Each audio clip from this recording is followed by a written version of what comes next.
Vamos para a parte prática. Eu vou mostrar aqui para vocês como é que funciona a matriz do Ninebox, tá?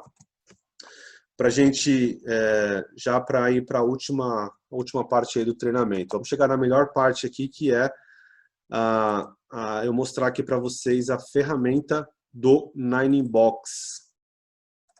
Eu vou compartilhar aqui, já vou migrar minha tela aqui para vocês verem aqui a metodologia, como é que funciona. Vamos lá, vamos fazer a demonstração aqui. Ó, só me dá um ok se vocês estão vendo a ferramenta aí na tela e como que está a resolução aí para vocês. Tá tudo certo? Maravilha. Ok, né? Legal, Viviane. Eu vou anotar aqui, se der tempo a gente fala sobre comitê de calibração. Isso é uma parte muito importante também na avaliação, tá? Perfeito, então ótimo. Então vamos lá. O pessoal está dando um feedback que está ok, datando para visualizar.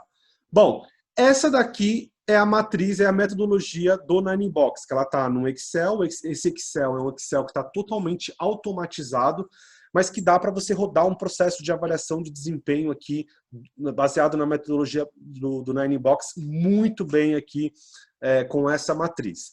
Então, lembra lá no início que eu falei para vocês que você precisa construir um questionário que vá fazer o apontamento para o eixo de desempenho e um questionário que vai fazer um apontamento para o eixo de potencial.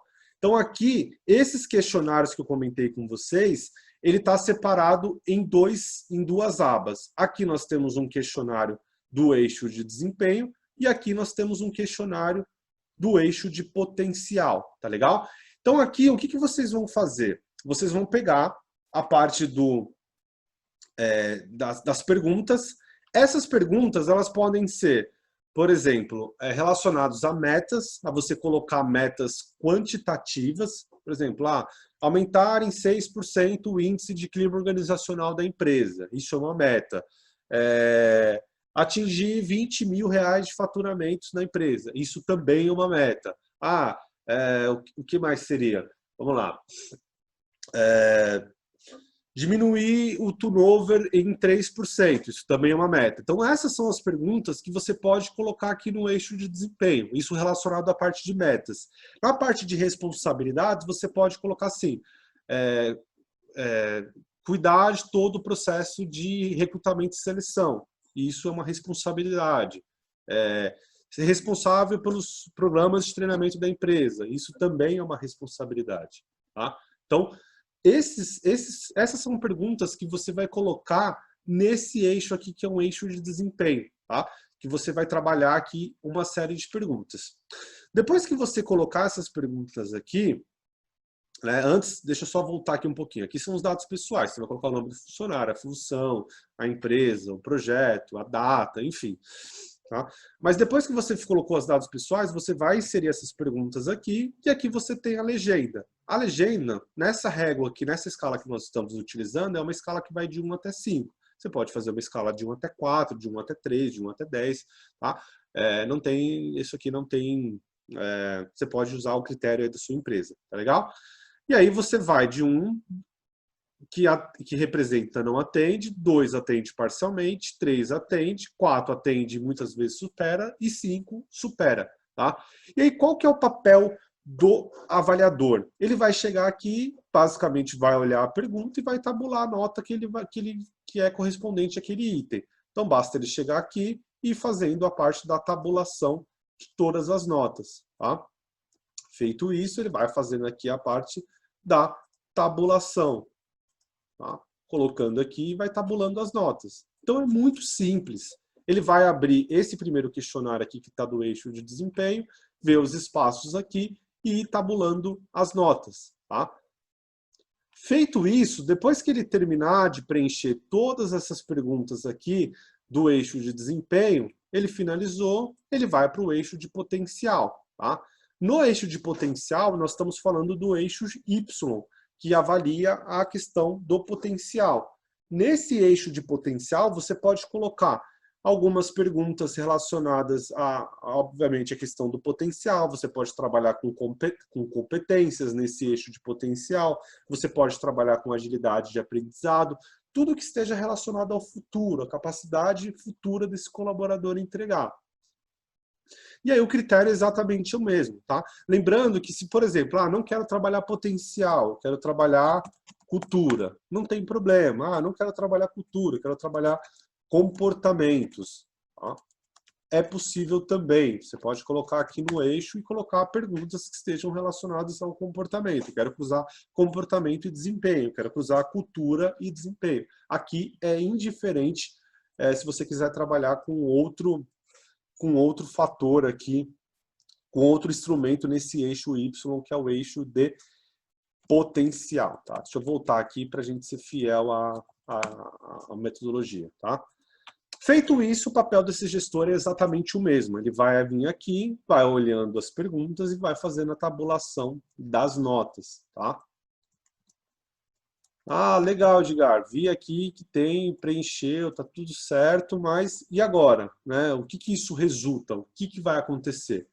A mágica acontece nessa aba aqui, que é na matriz. Então, vamos lá. Olha lá que magnífico isso daqui. As notas que foram tabuladas lá, elas vieram todas para cá, nesse resumo aqui, que aí você pode ir colocando aqui. Deixa eu aumentar aqui um pouquinho para ficar mais didático aqui para vocês.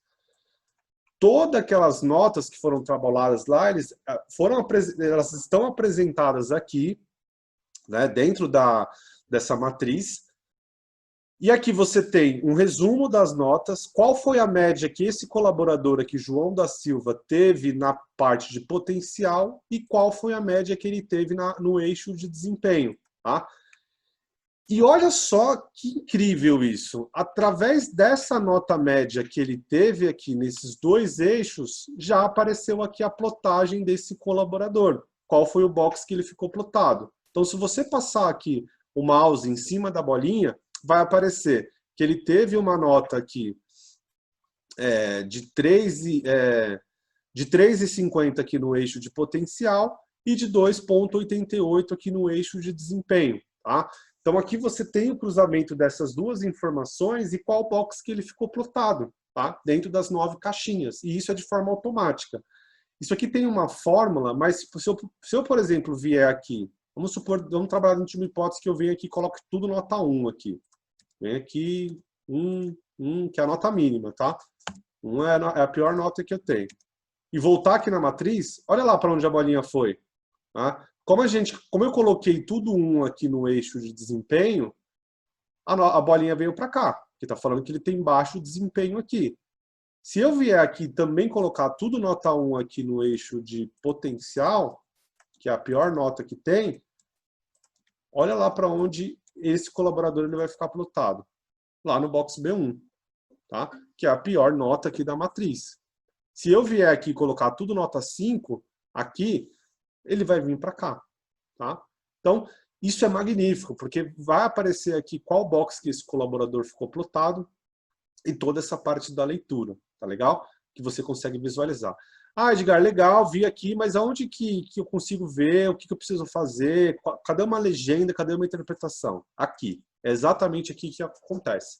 Então, nesse exemplo, como a gente colocou nota 1 para esse colaborador, nota 1 em tudo, ele ficou plotado aqui no box B1, que é um desempenho baixo e um potencial também baixo. Tá? Opa, aqui está baixo, é baixo, né? Perfeito.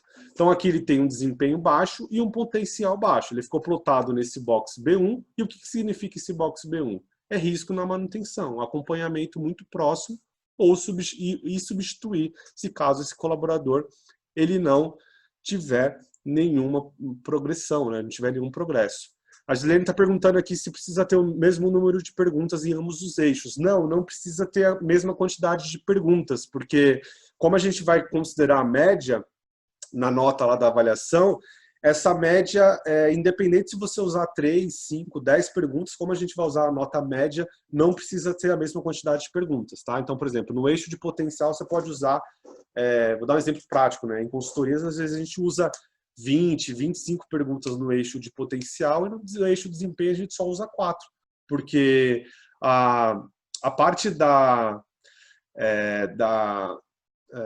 de potencial é mais subjetivo para você avaliar, entendeu? Então é mais complexo mesmo para você avaliar potencial. Então, às vezes, você precisa de mais perguntas, de mais instrumentos para você avaliar o potencial do que desempenho.